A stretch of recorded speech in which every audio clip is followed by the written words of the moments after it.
Welcome back everyone, Mudford here. I'm out in the shop tonight working on the sleeper Buick Regal, and I'm trying to fix some rear camber issues, and I'll show you what I ran into.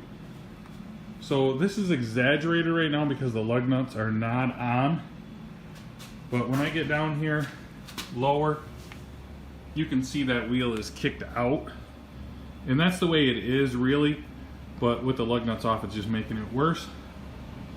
So I have been having a heck of a time getting this aligned, and I think I finally figured out the problem, but I'm going to go ahead and take the tire off and kind of show you what's up now. Okay, we switched this car over to these coilovers because this is a drag race car. It's a sleeper 12-second car that doesn't look very fast, but it actually is quite fast.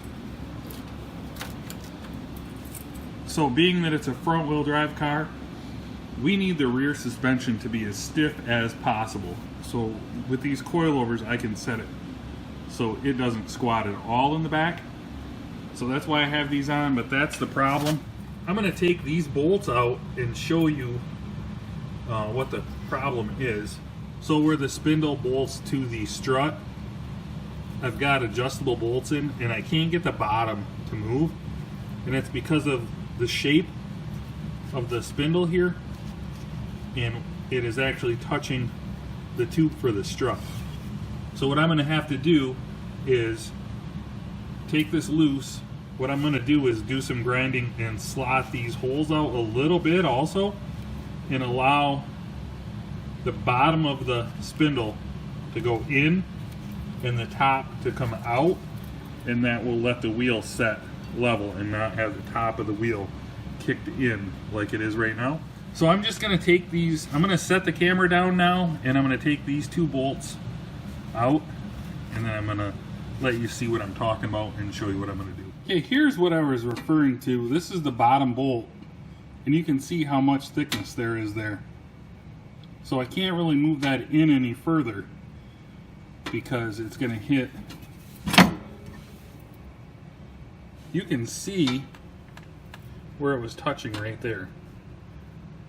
So what I need to do is clean this up a little bit and flatten this some, and take this middle where it's hitting the shock tube and get it ground down so that my bottom can go in, and it'll let my bottom in and my top out, which will give me the camber I want. You can see this one is already pretty flat, and it looks like it's touched here a little bit. We're actually working to get this end out further and the bottom in, so this isn't going to be a problem at all, but that most definitely is. So I'm going to grind this down with my die grinder bit, and I'm also going to take and grind these top holes out just a hair, not a lot, and that will let this whole top piece move out. So I'm going to do the opposite down here. I'm going to grind on the inside edge just a little bit, and then grind some of this down to let that go in, and that will get me to the camber that I want. That will help the spindle be able to move where it needs to give us the final camber that we want.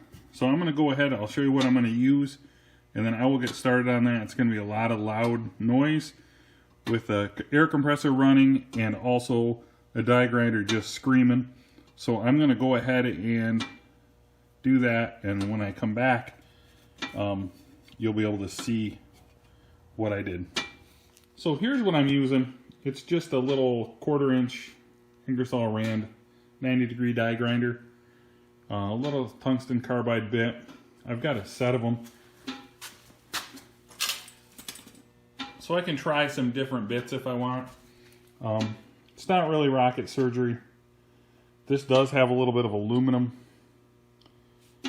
This bit is getting a little bit of aluminum built up in it. I'll probably have to clean it out or switch bits.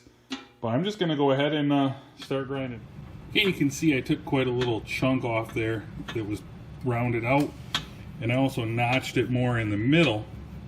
I don't know if you'll be able to see that. But I did make a little notch right in the middle there. Right where the shock tube is sticking out.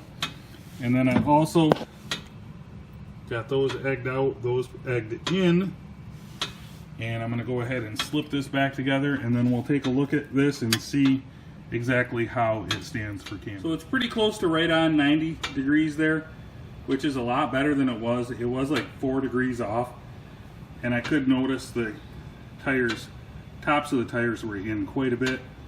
So we are looking a lot better now. I'm going to go ahead and put this tire in and lower it down and show you what it looks like. But much improvement over what it was. I was starting to wear out the inside edges of my tires. My other tires I had on the car, the inside edges were wore out pretty bad. So this should help a lot.